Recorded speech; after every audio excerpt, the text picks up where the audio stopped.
So here's the question for everybody. If you have a poor poker face, what does that do when someone senses you're being cagey or not honest? I think it can really harm relationships.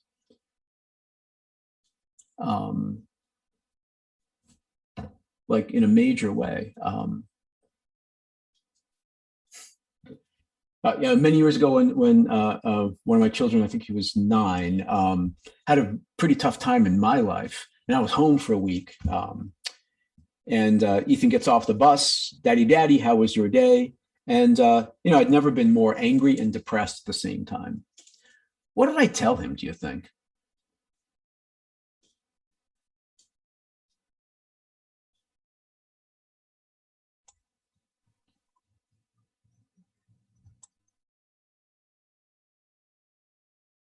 What would you have said, anybody?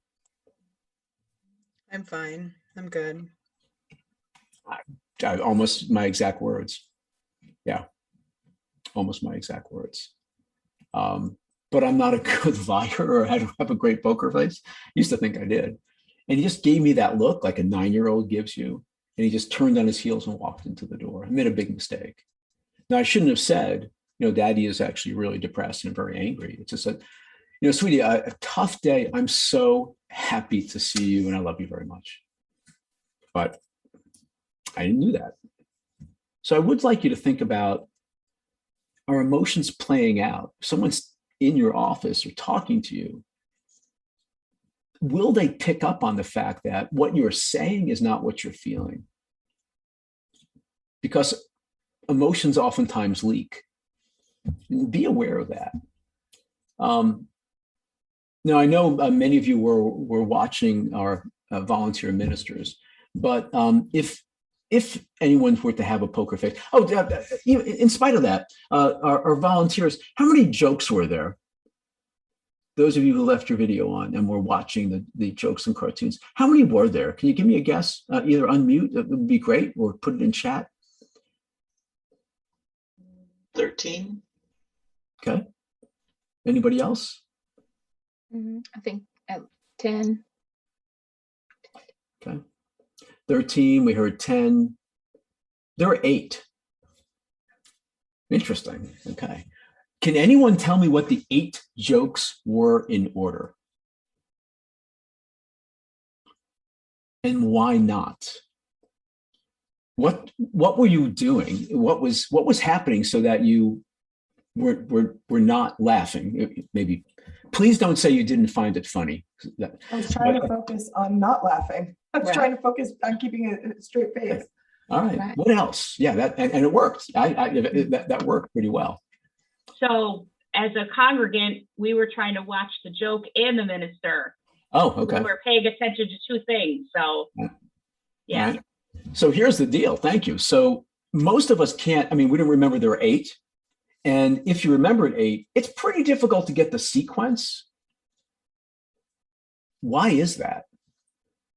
Because this is the work of James Gross at Stanford, brilliant researcher, great, best presenter I've ever seen. The more you suppress your emotions, the less cognitive resources you have to process other stuff. You're checked out, you're spaced out. I'm biting my lip, I'm thinking of something else, I'm not actually paying attention. So in youth ministry of all professions or activities, you're hearing things and you may be trying to suppress your own reaction, which at times is totally appropriate. But just know that there is an amazing cost to that. You're not present.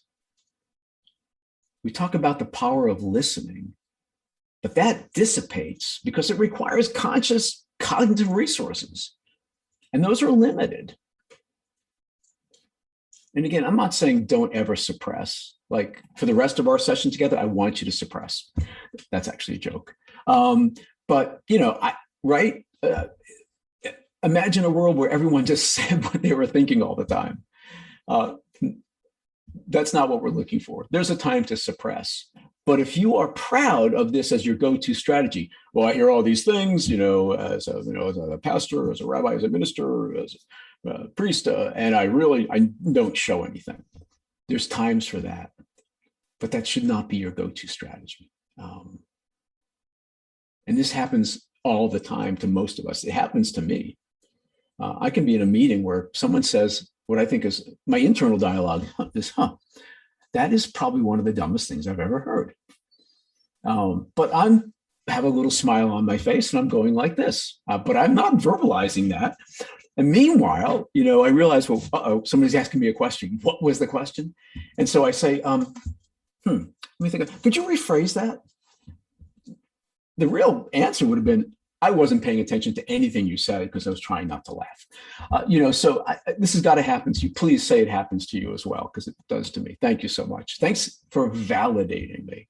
So if this doesn't work as your go-to strategy, what's going to do it?